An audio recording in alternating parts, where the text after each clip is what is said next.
ভারতে যে জিগির চলছে বাংলাদেশ বিরোধী তা কিন্তু বন্ধ নেই। আপনার মমতা নিজেই বলেছেন যে তারা ললিপপ চুষবেন না। তার বিপরীতে আমাদের পক্ষ থেকে রিজভী বলে দিয়েছেন যে আমরাও আমলকি চুষবো না। অর্থাৎ এই যে আপনার রিবাফ করবার যে প্রতীকী বার্তা সেটি কিন্তু দুই পক্ষ থেকেই ছুড়ে দেওয়া হয়েছে। দেখুন, মিস্ত্রি বাবু তিনি যে বার্তা নিয়ে এসেছিলেন সেটি হচ্ছে যে নতুন সরকার ক্ষমতায় আসার পরে তারা আসলো সরকারি সফরে এবং যে ধারাবাহিকতা তা রুটিন রিচুয়ালের যে ধারাবাহিকতা সেটি বজায় থাকে। সেই সঙ্গে অনানুষ্ঠানিকভাবে যতটুকু জানা গেছে তারা কিন্তু তাদের করা বার্তা আমাদের জানান দিয়েছে, আর আমরাও আমাদের পক্ষ থেকে চোখে চোখ রেখে যা বলবার বলে দিয়েছি। ফলে একটা স্টেলমেট অবস্থা কিন্তু তৈরি হয়েছে। বরফ আসলে গলেনি। ডিপ্লোম্যাটিক নাইসিটির অংশ হিসেবে আমরা পাবলিক কনজামশনের জন্য নানান রকমের কথাবার্তা বলেছি, সেটি বলার জন্য তো বলতেই হয়, পার্ট অফ দ্যাট। আর যে বিষয়টা এখানে লক্ষণীয় সেটি হচ্ছে ভারতে যে জিগির চলছে বাংলাদেশ বিরোধী তা কিন্তু বন্ধ নেই। আপনার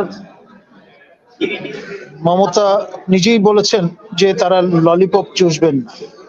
তার বিপরীতে আমাদের পক্ষ থেকে রিজভী বলে দিয়েছেন যে আমরাও আমলকি চুষবো না।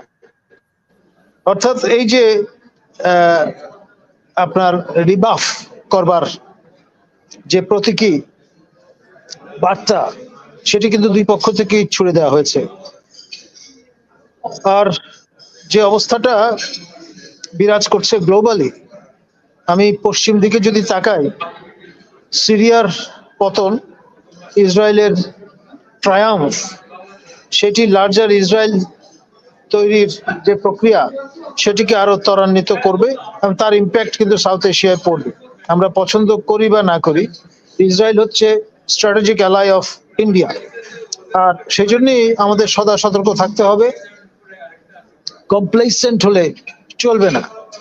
এবং ইসরায়েলের পরবর্তী টার্গেট ডেফিনেটলি ইরান।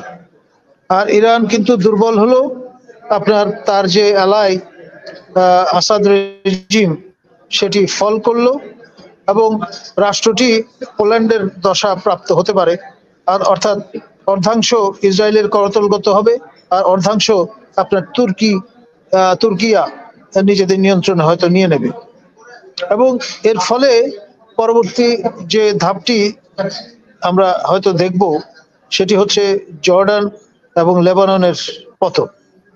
আর তারপরেই কিন্তু ফোরফ্রন্টে চলে আসবে ইরান। ইরানের সঙ্গে স্ট্র্যাটেজিক আন্ডারস্ট্যান্ডিং আছে পাকিস্তানের, আরসিডি-ভুক্ত দেশ, এবং এই যে স্ট্র্যাটেজিক সম্পর্ক সেইটি কতক্ষণ পর্যন্ত ব্যাস্টিয়ন হিসেবে আমাদের রক্ষা করবে সেটাও আমাদের ভেবে দেখতে হবে। বাংলাদেশ সেই মরক্কো থেকে শুরু করে পাকিস্তান পর্যন্ত যে জিওগ্রাফিক্যালি কন্টিগুয়াস মুসলিম উম্মাহ, তার থেকে আইসোলেটেড আমরা একটা পকেট, আরেকটা আইসোলেটেড পকেট হচ্ছে মালয়ান আর্কিপেলাগো, যেখানে আমাদের সহযোদ্ধা পলাশ চৌধুরী প্রায়শই গমন করে থাকেন, অর্থাৎ মালয়েশিয়া, ব্রুনাই, দারুস-সালাম এবং ইন্দোনেশিয়াতে। এই এবং সাউদার্ন জুলু আইল্যান্ডস, যেগুলো আপনার সাউদার্ন ফিলিপিন্স বা মিন্দানাও তার সংলগ্ন এলাকা। তো এই যে দুই বিচ্ছিন্ন পকেট, তার সঙ্গে আপনার যেহেতু জিওগ্রাফিক কনগ্রুইটি নেই এবং পশ্চিমে সেই ভিত আরো দুর্বল হতে চলেছে, রিড্রয়িং অফ দ্য ম্যাপ ইনএভিটেবল হয়ে দেখা দিচ্ছে।